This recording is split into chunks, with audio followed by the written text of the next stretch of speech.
Hello everyone, मैं कन्हैया कुमार आप सभी का स्वागत है। आज के इस वीडियो में हम लोग ज्योग्राफी अर्थात भूगोल के प्रथम अध्याय भारत संसाधन एवं उपयोग के खनिज संसाधन का सभी इंपोर्टेंट क्वेश्चन करेंगे जो आपके आगामी परीक्षा में पूछे जा सकते हैं। तो चलिए वीडियो को शुरू करते हैं। फर्स्ट नंबर क्वेश्चन है, कौन भारत का सबसे बड़ा लौह उत्पादक राज्य है? तो कौन भारत का सबसे बड़ा लौह उत्पादक राज्य है? कर्नाटक, गोवा, उड़ीसा या झारखंड? तो कर्नाटक जो है वो भारत का सबसे बड़ा लौह उत्पादक राज्य है। भारत का सबसे बड़ा लौह उत्पादक राज्य कर्नाटक है। पहला का आंसर ए हो जाएगा। नेक्स्ट क्वेश्चन है, किस खनिज को उद्योगों की जननी माना गया है? तो किस खनिज को उद्योगों की जननी माना गया है? सोना, तांबा, लोहा या मैंगनीज? तो लोहा को खनिजों की जननी माना गया है। तो दूसरा का आंसर सी हो जाएगा। नेक्स्ट क्वेश्चन है, सीमेंट उद्योग का सबसे प्रमुख कच्चा माल क्या है? तो सीमेंट उद्योग का सबसे प्रमुख कच्चा माल क्या है? चूना पत्थर, बॉक्साइट, ग्रेनाइट या लोहा? तो सीमेंट उद्योग का सबसे प्रमुख कच्चा माल चूना पत्थर है। 3 का आंसर ए हो जाएगा। नेक्स्ट क्वेश्चन है, बिहार झारखंड में देश का कितना प्रतिशत अभ्रक का उत्पादन होता है? तो बिहार झारखंड में देश का कितना प्रतिशत अभ्रक का उत्पादन होता है? 60%, 70%, 80% या 85%?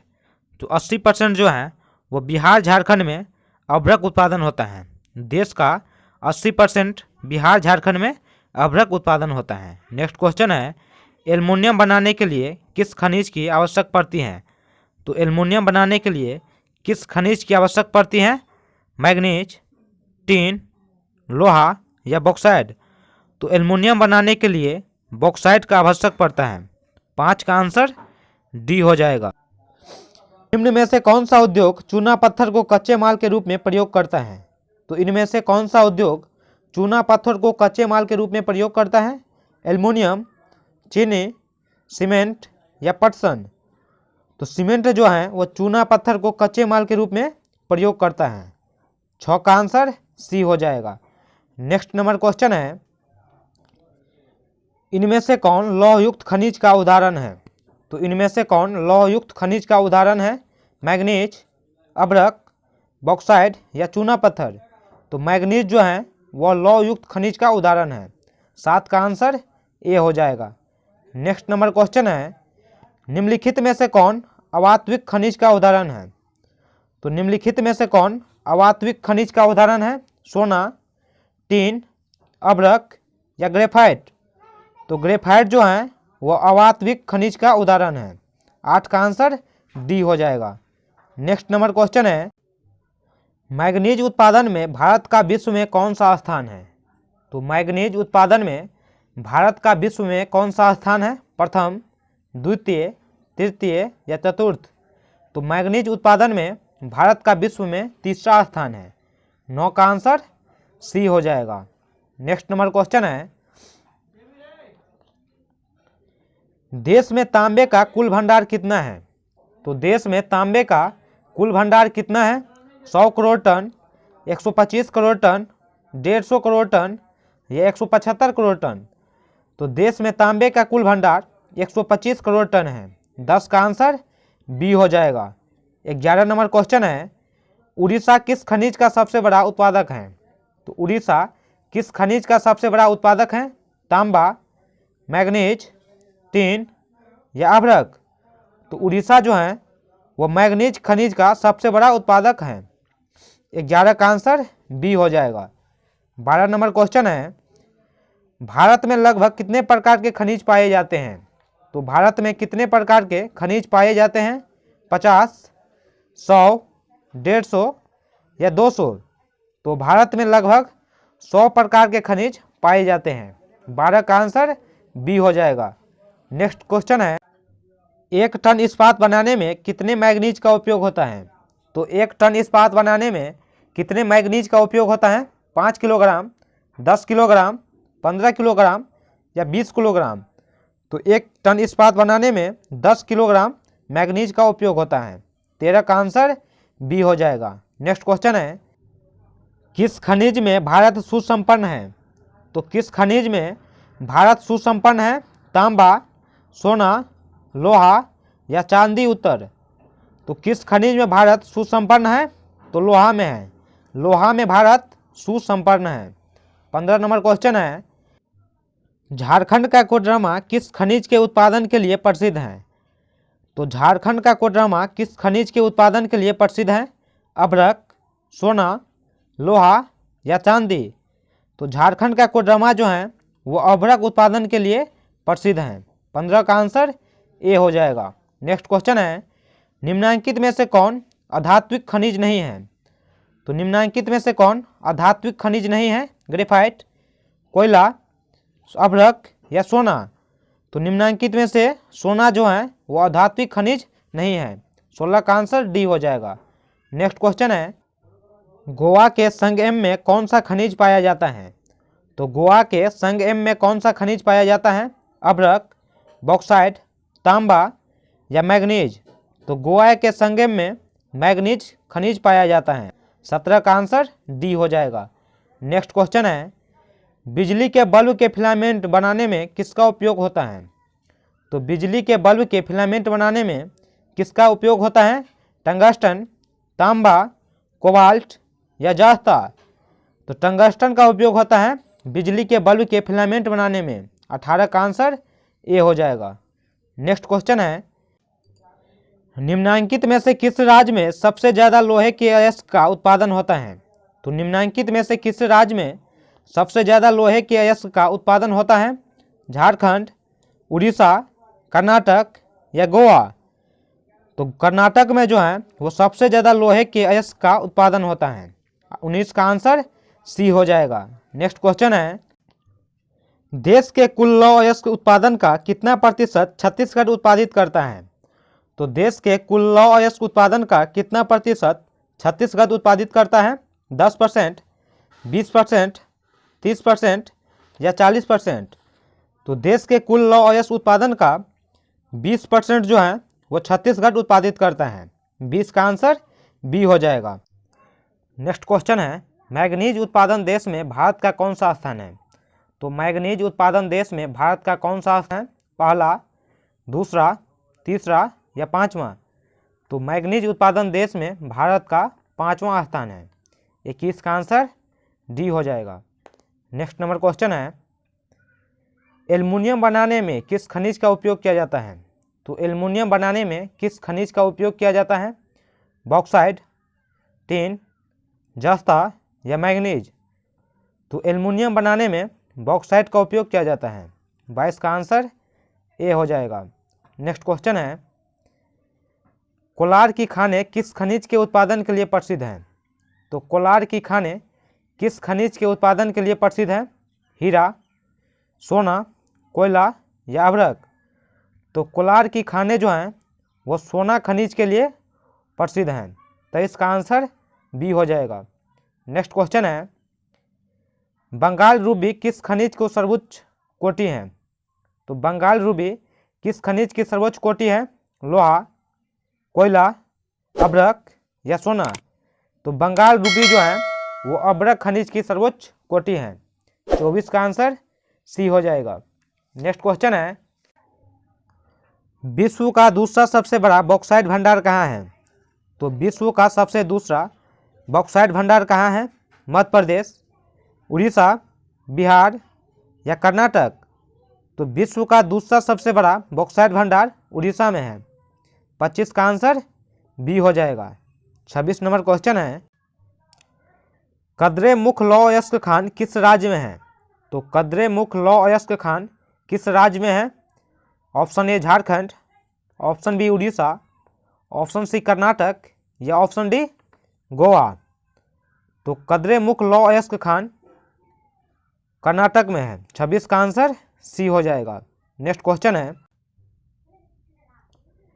खेतरी और मलजखंडन किस खनिज के लिए जाने जाते हैं?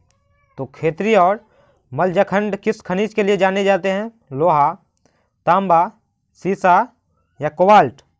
तो खेतरी और मलजखंड किस खनिज के लिए जाने जाते हैं? तो तांबा के लिए जाने जाते हैं। 27 का आंसर बी हो जाएगा। नेक्स्ट क्वेश्चन है, इनमें से कौन सा खनिज उच्च ताप पर भी नहीं गलता है? तो इनमें से कौन सा खनिज उच्च ताप पर भी नहीं गलता है? तांबा, क्रोमियम, टंगस्टन या एल्युमिनियम? तो टंगस्टन जो है वह उच्च ताप पर भी नहीं गलता है। 28 का आंसर सी हो जाएगा। नेक्स्ट क्वेश्चन है, इनमें से कौन एक लौह खनिज नहीं है? तो इनमें से कौन एक लौह खनिज नहीं है? मैग्नीज, निकेल, टंगस्टन या टीन? तो टीन जो है वो लौह खनिज नहीं है। 29 का आंसर डी हो जाएगा। 30 नंबर क्वेश्चन है, निम्नांकित में से कौन अकार्बनिक खनिज नहीं है? तो निम्नांकित में से कौन अकार्बनिक खनिज नहीं है? अभ्रक, ग्रेफाइट, जिप्सम या कोयला? तो कोयला जो है वो अकार्बनिक खनिज नहीं है। 30 का आंसर डी हो जाएगा। नेक्स्ट नंबर क्वेश्चन है, खनन करने की कितनी विधियां प्रचलित हैं? तो खनन करने की कितनी विधियां प्रचलित हैं? 1, 2, 5 या 3? तो खनन करने की 3 विधियां प्रचलित हैं। 31 का आंसर डी हो जाएगा। नेक्स्ट क्वेश्चन है, राइट होल खनन किस राज्य में प्रचलित है? तो राइट होल खनन किस राज्य में प्रचलित है?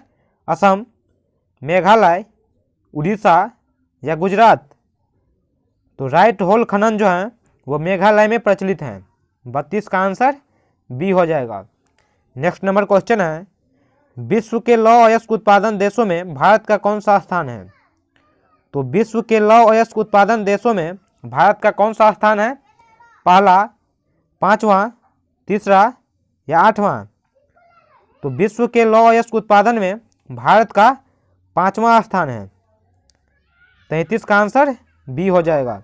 नेक्स्ट क्वेश्चन है, देश में उत्पादित कुल मैग्नीज का कितना प्रतिशत निर्यात कर दिया जाता है? तो देश में उत्पादित कुल मैग्नीज का कितना प्रतिशत निर्यात कर दिया जाता है? 20%, 10%, 40% या 70%? तो देश में उत्पादित कुल मैग्नीज का 20% निर्यात कर दिया जाता है। 34 का आंसर ए हो जाएगा। नेक्स्ट नंबर क्वेश्चन है, किस धातु का उपयोग वायुयान बनाने में होता है? तो किस धातु का उपयोग वायुयान बनाने में होता है? सीसा, लोहा, सोना या एल्युमिनियम? तो एल्युमिनियम जो है उसका उपयोग वायुयान बनाने में होता है। 35 का आंसर डी हो जाएगा। नेक्स्ट क्वेश्चन है, इनमें से कौन लौह अयस्क नहीं है? तो इनमें से कौन लौह अयस्क नहीं है? हेमाटाइट, मैग्नेटाइट, एंथ्रासाइड या लाइमोनोटाइट? तो इनमें से कौन लौह अयस्क नहीं है? तो एंथ्रासाइड नहीं है। 36 का आंसर सी हो जाएगा, एंथ्रासाइड। नेक्स्ट क्वेश्चन है, भारत के कुल क्रोमियम का कितना प्रतिशत उड़ीसा में है? तो भारत का कुल क्रोमियम का कितना प्रतिशत उड़ीसा में है? 95%, 9%, 55% या 13%? तो भारत का कुल क्रोमियम का 95% उड़ीसा में है। 37 का आंसर ए हो जाएगा। नेक्स्ट क्वेश्चन है, डल्ली राजहरा किस खनिज के उत्पादन का केंद्र है? तो डल्ली राजहरा किस खनिज के उत्पादन का केंद्र है? लोहा, तांबा, मैग्नीज या अभ्रक? तो डल्ली राजहरा जो है वो लोहा खनिज के उत्पादन का केंद्र है। 38 का आंसर ए हो जाएगा। नेक्स्ट क्वेश्चन है, किस प्रकार की चट्टानों में खनिजों का जमाव परतों में मिलता है? तो किस प्रकार की चट्टानों में खनिज का जमाव परतों में मिलता है? आग्नेय, अवसादी, रूपांतरित या कायांतरण? तो किस खनिज की चट्टानों में खनिजों का जमाव परतों में मिलता है? तो अवसादी में मिलता है। 39 का आंसर बी हो जाएगा। नेक्स्ट क्वेश्चन है, उद्योगों की जननी किस खनिज को कहा जाता है? तो उद्योगों की जननी किस खनिज को कहा जाता है? लोहा, मैग्नीज, अभ्रक या तांबा? तो उद्योगों की जननी जो है वो लोहा खनिज को कहा जाता है। 40 का आंसर ए हो जाएगा। नेक्स्ट क्वेश्चन है, बायलाडीला खान से कौन सा खनिज प्राप्त किया जाता है? तो बायलाडीला खान से कौन सा खनिज प्राप्त किया जाता है? कोयला, मैग्नीज, लौह अयस्क या बॉक्साइट? तो बायलाडीला खान से लौह अयस्क खनिज उत्पाद किया जाता है। 41 का आंसर सी हो जाएगा। नेक्स्ट क्वेश्चन है, इनमें किस बंदरगाह से लोहे का निर्यात किया जाता है? तो इनमें से किस बंदरगाह से लोहे का निर्यात किया जाता है? मुंबई, कोलकाता, पारादीप या विशाखापट्टनम? तो इनमें से किस बंदरगाह से लोहे का निर्यात किया जाता है? तो विशाखापट्टनम से किया जाता है। 42 का आंसर डी हो जाएगा। नेक्स्ट क्वेश्चन है, भारत के किस भौगोलिक समूह में कोयले पाया जाता है? तो भारत के किस भौगोलिक समूह में कोयला पाया जाता है? गोंडवाना समूह, कडप्पा समूह, अरावली समूह या धारवाड़ा समूह? तो भारत के किस भौगोलिक समूह में कोयला पाया जाता है? तो गोंडवाना समूह में पाया जाता है। 43 का आंसर ए हो जाएगा। नेक्स्ट क्वेश्चन है, इनमें से कौन मैग्नीज का महत्वपूर्ण उत्पादक नहीं है? तो इनमें से कौन मैग्नीज का महत्वपूर्ण उत्पादक नहीं है? उड़ीसा, कर्नाटक, तमिलनाडु या महाराष्ट्र? तो इनमें से जो है वो तमिलनाडु मैग्नीज का महत्वपूर्ण उत्पादक नहीं है। 44 का आंसर सी हो जाएगा। नेक्स्ट क्वेश्चन है, काला लोहा किसे कहा जाता है? तो काला लोहा किसे कहा जाता है? हेमाटाइट, मैग्नेटाइट, लाइमोटाइट या सीरेटाइट? तो काला लोहा जो है वो मैग्नेटाइट को कहा जाता है। 45 का आंसर बी हो जाएगा। नेक्स्ट क्वेश्चन है, निम्नांकित में से किस खनिज का सबसे बड़ा उत्पादक राज्य उड़ीसा है? तो निम्नांकित में से किस खनिज का सबसे बड़ा उत्पादक राज्य उड़ीसा है? लौह अयस्क, तांबा, टिन या मैग्नीज? तो निम्नांकित में से जो है वो मैग्नीज का सबसे बड़ा उत्पादक राज्य उड़ीसा है। नेक्स्ट क्वेश्चन है, बादाम पहाड़ किस खनिज के उत्पादन के लिए प्रसिद्ध हैं? तो बादाम पहाड़ किस खनिज के उत्पादन के लिए प्रसिद्ध हैं? मैग्नीज, बादमी अभ्रक, लौह अयस्क या बॉक्साइट? तो बादाम पहाड़ जो है वो लौह अयस्क खनिज के लिए उत्पादन के लिए प्रसिद्ध हैं। 47 का आंसर सी हो जाएगा। नेक्स्ट क्वेश्चन है, 1 टन इस्पात बनाने में कितना मैग्नीज उपयोग किया जाता है? तो 1 टन इस्पात बनाने में कितना मैग्नीज उपयोग किया जाता है? 1 टन, 20 किलो, 10 किलो या 40 किलो? तो 1 टन इस्पात बनाने में 10 किलोग्राम मैग्नीज का उपयोग किया जाता है। 48 का आंसर सी हो जाएगा। तो दोस्तों खनिज संसाधन का और क्वेश्चन हम नेक्स्ट वीडियो में लेके आएंगे। तो दोस्तों कैसा लगा ये वीडियो? क्या वीडियो आपको वाकई अच्छा लगा तो कमेंट करके जरूर बताइएगा। अगर कोई डाउट हो तो कमेंट में ज़रूर लिखिएगा। अपने फैमिली दोस्तों के साथ शेयर जरूर कीजिए और लाइक करना मत भूलिए, जिससे मेरा मोटिवेशन बना रहे। फिर मिलते हैं एक और नई वीडियो के साथ। तब तक के लिए जय हिंद, जय भारत।